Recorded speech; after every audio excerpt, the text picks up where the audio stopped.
Hola amigos, es un gusto estar con ustedes una vez más en mi canal. Espero que disfruten el video de hoy. Hoy vamos a hablar de la mejora cognitiva, es decir, de cómo mejorar la inteligencia humana. Se ha tratado de corregir daños y enfermedades cerebrales en el pasado mediante lobotomía, electrochoques y sustancias químicas, pero hoy en día hay otras herramientas, principalmente electrónicas.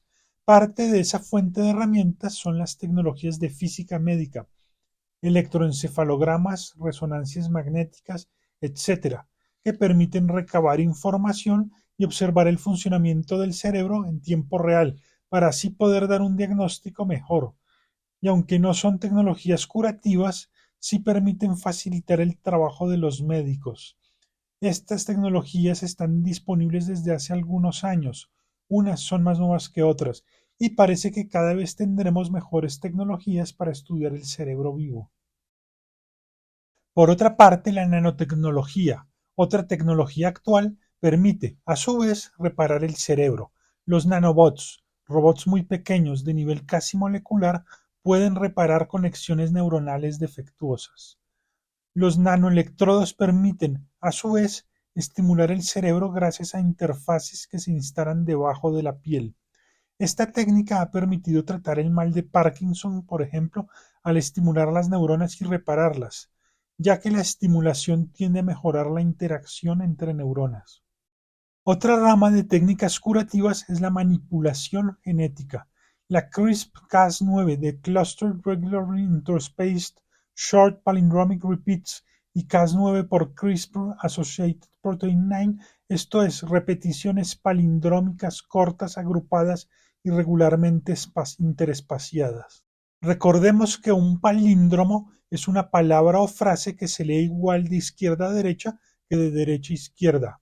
La CRISPR-Cas9 es una técnica que permite editar el código genético, quitando o poniendo genes en los lugares deseados del genoma mediante un recurso que consiste en introducir la molécula Cas9 en una célula con un ARN guía sintético que puede cortar y pegar fragmentos de ADN. Esto permite corregir enfermedades genéticas, incluidas las mentales, es decir, quitar genes defectuosos, pero también permite agregar genes nuevos. Pero al hacerlo, ¿estaríamos llevando a cabo una transgresión? Queda pendiente responder a esto. Es decir, que hay una diferencia entre corregir defectos genéticos y diseñar a voluntad la genética de un individuo.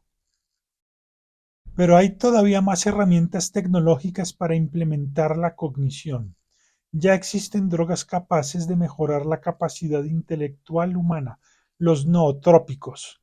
Estos pueden usarse para combatir el insomnio o la enfermedad de Alzheimer, pero los nootrópicos, fármacos y suplementos alimenticios como lo son los vasodilatadores, activadores de los neurotransmisores, vitaminas, hormonas, entre muchos otros, también mejoran el desempeño intelectual.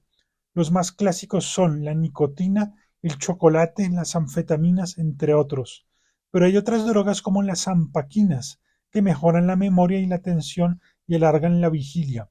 Estas drogas no tienen efectos secundarios, pero deben utilizarse responsablemente. Los estudiantes universitarios en el primer mundo buscan, al usar las ampaquinas, mejorar su desempeño intelectual. Estas drogas no tienen, reitero, efectos secundarios y mejoran la flexibilidad mental, la capacidad de resolver problemas, la memoria de trabajo, etc. El uso de nootrópicos permite entonces diversas mejoras cognitivas, pero volvemos a lo mismo. ¿Es esto ético? Seguimos con el dilema de si estamos o no llevando a cabo una transgresión contra la naturaleza, ya que intervenir de esa forma en el cerebro implica superar la condición humana. Además, no es necesariamente universal y equitativo el uso de estas drogas, es decir, que podría haber una exclusión de una parte de la sociedad que no tenga el dinero para acceder a ellas. Si algunos tienen esta oportunidad y otros no, podría llegar a haber, por ejemplo, dos especies, humana y posthumana. Por otra parte, hay dispositivos más invasivos para alterar la capacidad cognitiva, como implantes de prótesis cibernéticas. Sigue siendo arriesgado utilizar este tipo de interfaces, aunque hay antecedentes positivos de cirugías de este tipo en pacientes con daño cerebral. Más adelante detallaré esto. También hay métodos menos invasivos, como la estimulación eléctrica del cráneo. Se usan electrodos sobre el cuero cabelludo que estimulan el cráneo.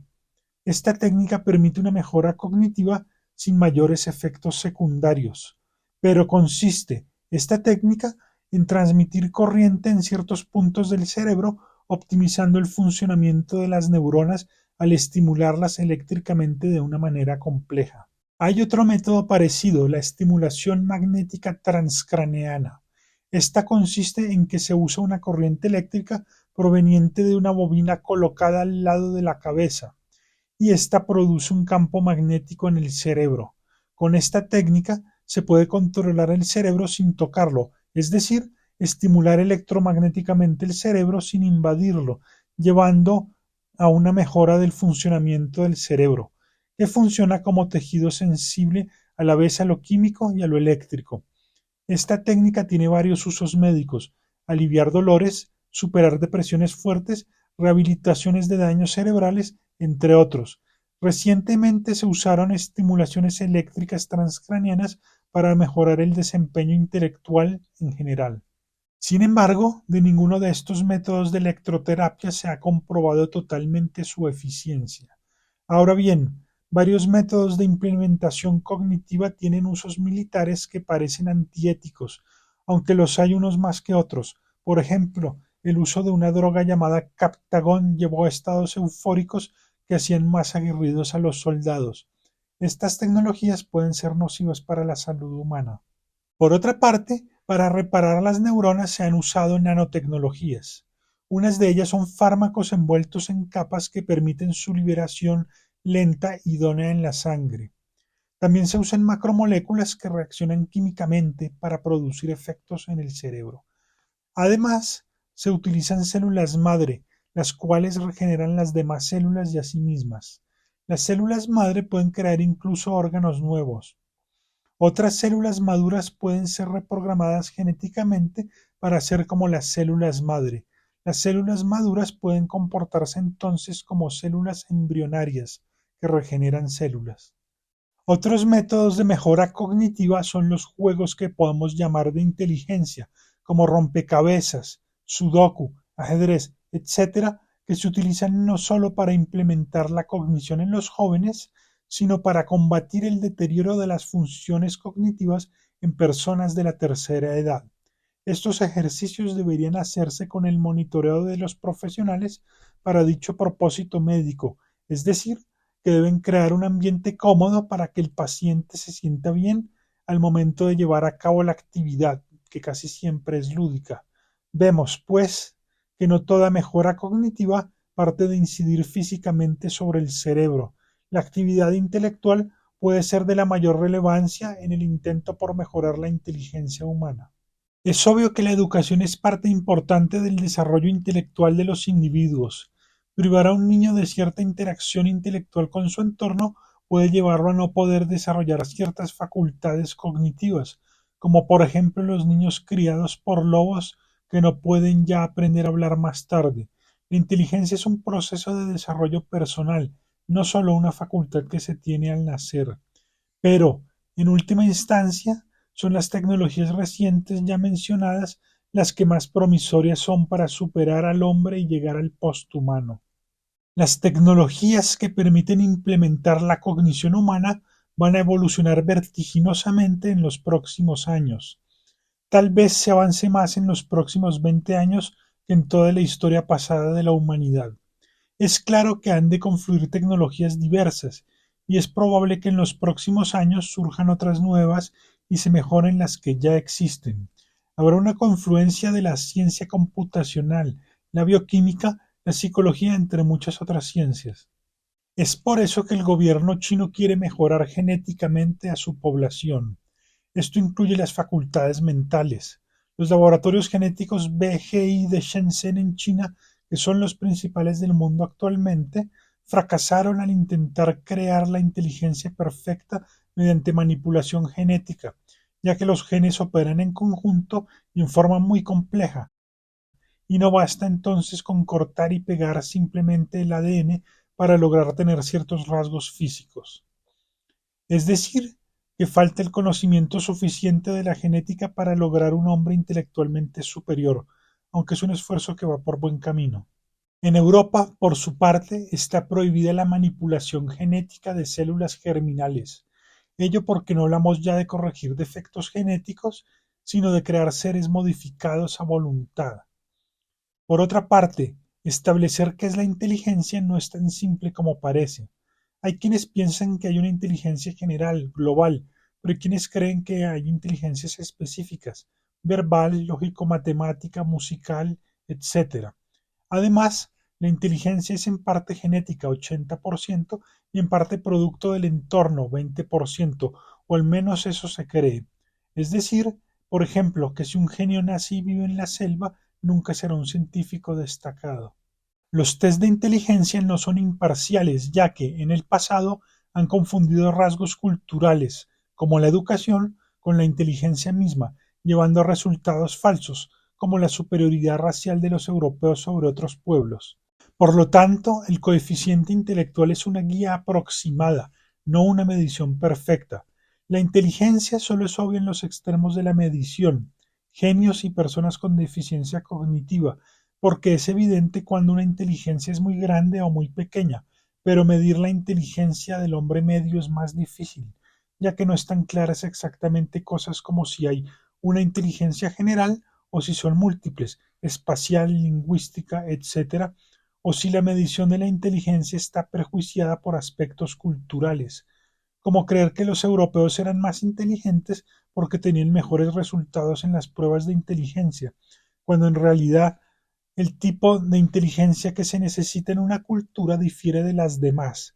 Todo esto deben tenerlo en cuenta quienes quieren lograr una inteligencia superior en sus ciudadanos.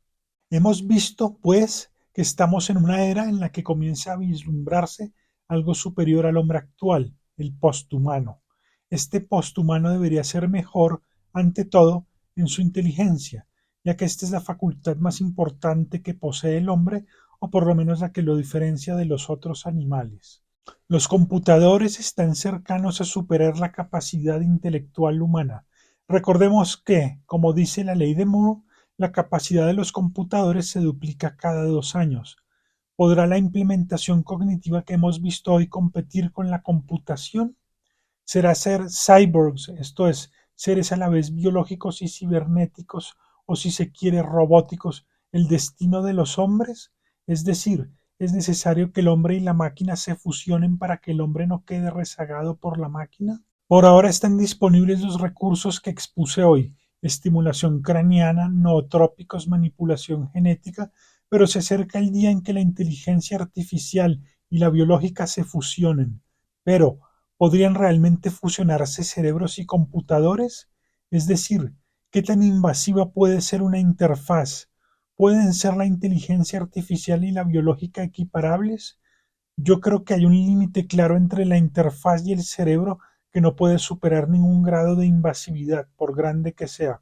Es decir, que por ahora el cyborg no será una unidad, sino una mezcla de cuerpo biológico o mente biológica y partes cibernéticas. Sin embargo, el cyborg se perfila como el futuro más o menos cercano de la humanidad, quizá menos de un siglo. Finalmente, una vez más pregunto, ¿son todos estos avances progreso o estamos llevando a cabo una transgresión contra la naturaleza?